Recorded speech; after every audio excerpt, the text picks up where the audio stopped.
La primera cuestión que quiero señalar es un poco los antecedentes de por qué este programa de mejora. Y Juan Carlos, el alcalde de Coca, ayer en la presentación hablaba sobre los impulsos cada cierto tiempo sobre un interés en la resina. Muchos de estos trabajos que nos vamos a ver dieron comienzo en el anterior impulso, que fue en los años finales de los años 90, principios del año 2000, como resultado de proyectos de investigación entre la Universidad Politécnica de Madrid y la Junta de Castilla y León, y posteriormente un proyecto en el que estuvimos involucrados INIA, Universidad Politécnica de Madrid y la Junta de Castilla y León. Ha habido un parón en el programa de actividades de mejora genética durante un tiempo bastante elevado, por tanto podemos hablar más de reflexiones que voy a plantear sobre cómo debía reiniciarse o establecerse un programa de mejora genética para esta especie, contestando a varias preguntas: si es posible una mejora genética para la producción de resina en pino pinaster, cuáles son las principales actuaciones que se están llevando a cabo y principalmente cuáles son las principales cuestiones a resolver si quisiésemos establecer realmente un programa de mejora genética a largo plazo. Lo primero, tenemos que considerar que la mejora genética, o que realmente es un cambio,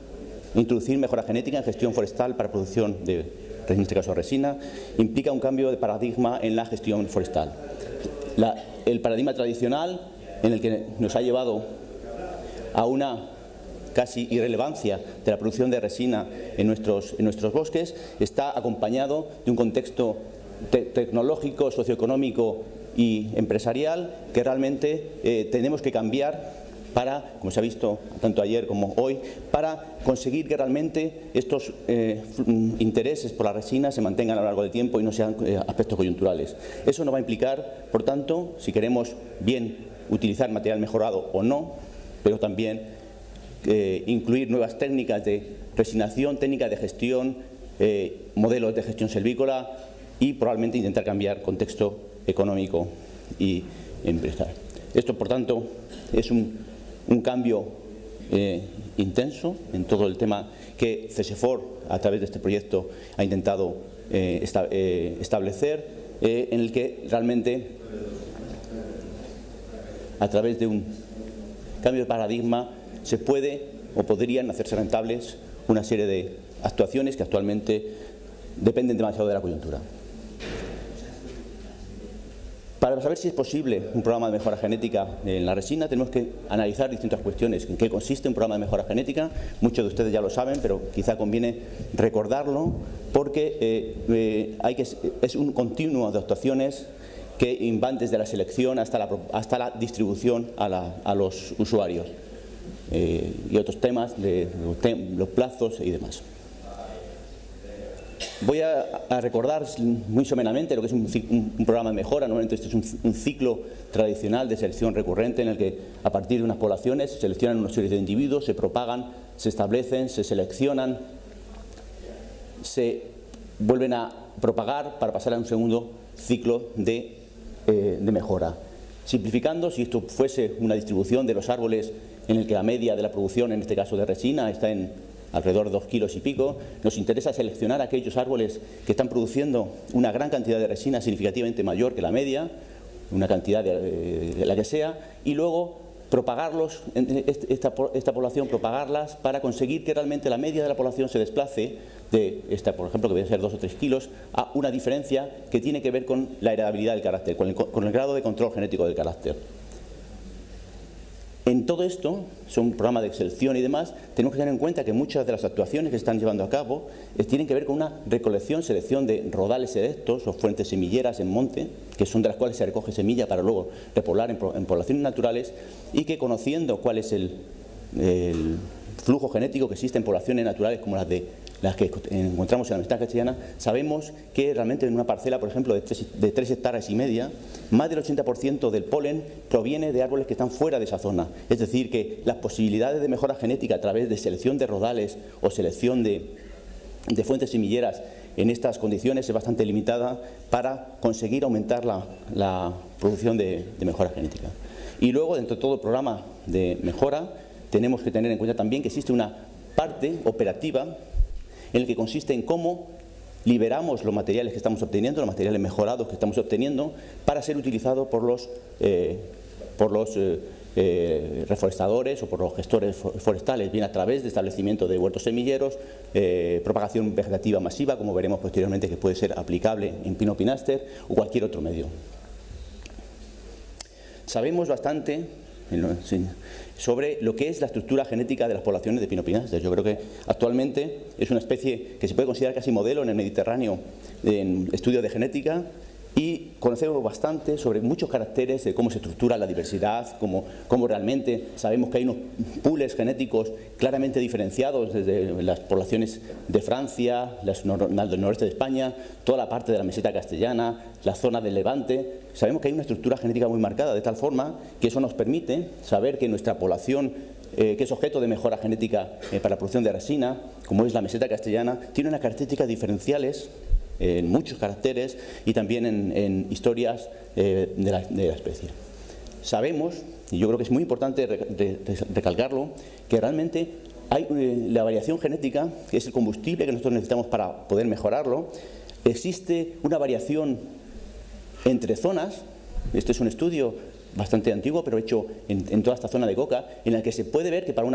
hay zonas en las que realmente la producción es muy baja, de 2 kilos por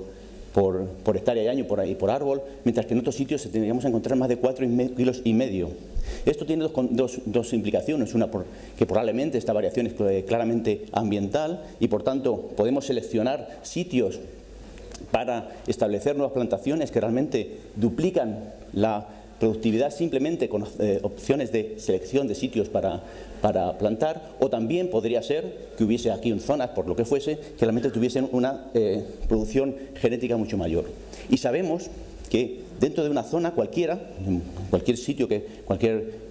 población que nosotros analicemos, existe una variación individual. Hay árboles que producen mucho más que otros. Y en ese caso, por ejemplo, son 3 parcelas de 100 y 50 árboles. También se ha visto en la comunicación anterior por Luis Gil sobre las nuevas parcelas de Melque y demás, que realmente hay, para una producción más o menos la moda, que están alrededor de 2 kilos o 3 kilos en este caso, podemos encontrarnos árboles que están significativamente produciendo mucho más que la media de esa población. Estos son los árboles que a nosotros nos interesan para hacer una selección fenotípica en monte, para saber luego si realmente esta producción significativamente mayor que la media se debe a factores genéticos o simplemente factores ambientales ligados a condiciones microambientales o micrositio, o como se decía, a unas mayores crecimientos en diámetro o en altura. Hay simplemente distintos tipos de selección. Aquí he hecho un gráfico hecho en el que yo he añadido la parte que corresponde al monte. Sabemos que, por ejemplo, en monte, las selecciones fenotípicas en monte, nosotros podemos decir que aunque aumentásemos mucho el nivel de selección, realmente la ganancia que vamos a obtener es más o menos mínima, porque no sabemos exactamente separar cuáles son los factores genéticos de los ambientales. Nosotros hemos de recurrir, como siempre, a ensayos de progenies o ensayos clonales para poder hacer una selección eficiente de los árboles que son mejores productores. Aquí, en el año 97-2001 se inició entre la Junta de Castilla y León y la Universidad Politécnica de Madrid un programa de selección de individuos en el que se marcaban árboles que los resineros se habían identificado como grandes productores de resina, y en alrededor de cada uno de estos árboles se marcaban 10 árboles que se controlaba la producción durante un periodo para comprobar cuál era realmente la producción de este árbol y si realmente se diferenciaba significativamente de la media de ese rodal. Se marcaron bastantes árboles en toda la zona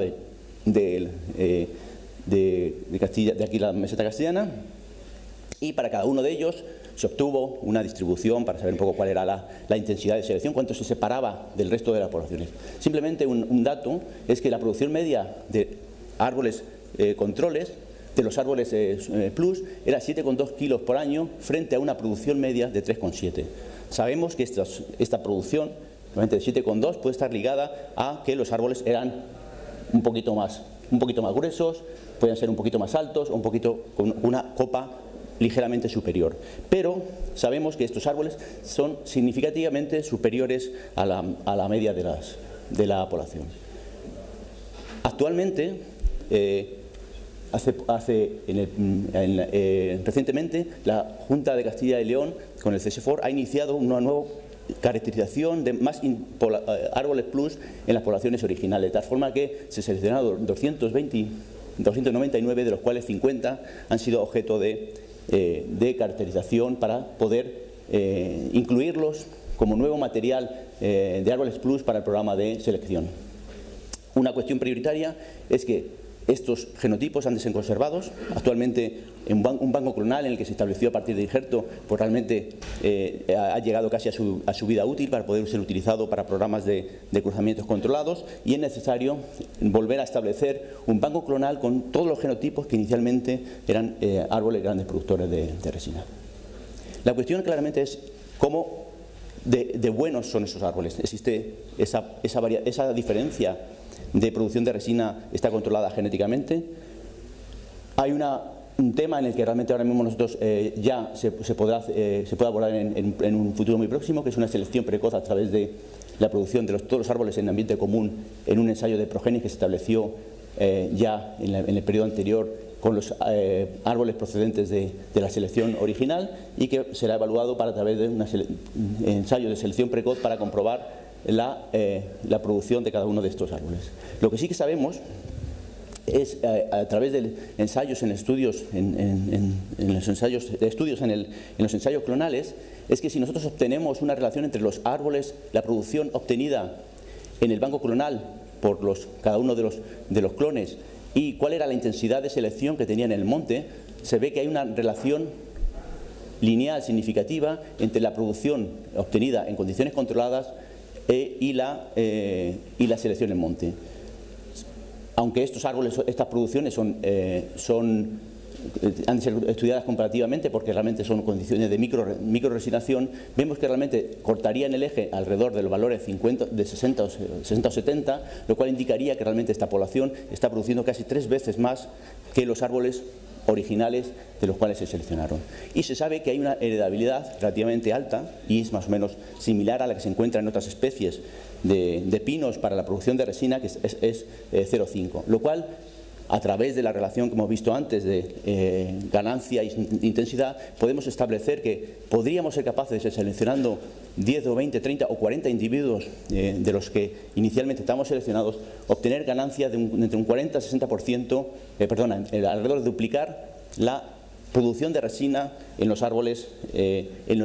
con los árboles seleccionados. O bien, una línea que realmente no ha sido explorada es que hay una diferencia también significativa en los componentes de la resina entre estos individuos, y a lo mejor podría ser interesante desde el punto de vista de enfocar la resina a productos específicos, seleccionar aquellos que tuviesen unos contenidos deseables para nuestros aprovechamientos. También, como resultado de este programa de selección y cruzamientos, de selección se hizo cruzamientos controlados entre los grandes productores con objeto de tener unas poblaciones de semillas mejoradas, y actualmente en noviembre de 2012 se hizo una plantación de 4.000 semillas siguiendo un diseño estadístico para poder hacer en el futuro una evaluación de la producción de resina mediante técnica de microresinación y poder realizar una selección de estos individuos en el futuro. Un aspecto importante es que ahora mismo también se han puesto a punto técnicas de micropropagación vegetativa a partir de esquejes, de tal forma que somos capaces actualmente de producir,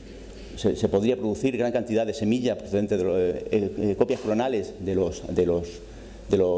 árboles seleccionados, o bien de los progenitores de familia, si utilizamos ese tipo de técnica.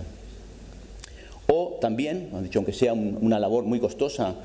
y desde el punto de vista de mejora muy poco eficiente, volver a los árboles originales, recoger semilla de estos árboles plus y utilizarla en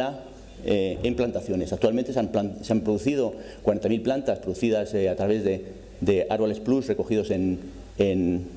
el monte y plantadas en 2012 en Segovia, que creo que ayer lo estuvisteis viendo. En resumen, después de haber visto un poco, pasar revista a lo que son actividades que están haciendo aquí en programa de mejora, debemos decidir, pero esto es un tema que corresponde dentro de lo que hemos dicho de un esquema de gestión integrada de los montes resineros, si es necesaria la mejora genética, si la mejora genética puede aportar un valor añadido a las producciones para conseguir que sean rentables a largo plazo estas producciones. Por ejemplo, pues nosotros podríamos esperar duplicar una producción con un tiempo, el tiempo que sea. Pero es una decisión que no es coyuntural, es estratégica. ¿Por qué? Porque la mejora genética tiene tiempo. Lleva tiempo desde que se selecciona hasta que se instala, pasan 10-15 años. Cada ciclo de mejora puede tardar 15-20 años. Es decir, que no se puede pensar que si ahora mismo hay un interés en la mejora genética de la especie, podemos deliberar o liberar materiales mejorados en un tiempo muy breve. Porque se haga aquí un ejemplo, en el año 90 y tanto, ese fue cuando se hizo la otra parte de selección, dado que se paró el programa de selección, realmente nosotros no seríamos capaces de liberar estos materiales hasta o aprovechar realmente la ganancia genética obtenida hasta dentro de unos 10 o 15 años.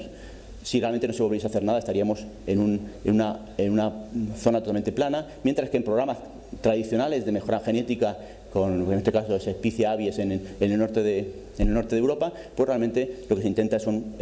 aumentar significativamente la selección a lo largo del tiempo. Otra cuestión que claramente tenemos que decidir dónde queremos utilizar el material, en plantaciones, en masas naturales, y en masas naturales realmente estamos perdiendo mucha parte del valor genético para mejora. ¿Cuánta cantidad de plantas necesitamos y qué estrategias seguimos para cubrir los costes? No contamos todavía, yo creo que es un tema que sería necesario definir, es cuánto estamos dispuestos a pagar, porque realmente al final un programa de mejora genética se paga en el coste de la planta. ¿Cuánto estamos dispuestos a pagar para incrementar significativamente la producción? Esto es un ejemplo también en el norte de Europa con producción de Espicia avies, y vemos que realmente, dependiendo de cuánto aumentamos la producción, podríamos estar dispuestos a pagar alguna cantidad mayor de dinero por la semilla. Y